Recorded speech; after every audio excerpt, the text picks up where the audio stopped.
এই যে হাটের ভিডিওর পরে গরুর কোরবানির ঈদের মাংস, যে বাইরের ফুড রিভিউ কি, এই যে পুরো হোমমেড।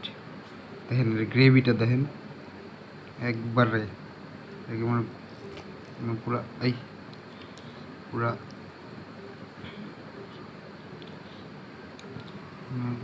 এত পরিমাণে সফট হয়েছে।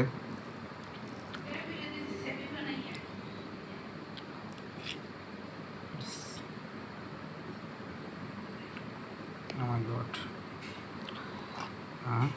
বিসমিল্লাহ। ভালো হয়েছে, সুন্দর ছিল। রক শোয়া করে, রকের মাংসগুলো যেহেতু জোস, যারা পছন্দ করেন রক আবার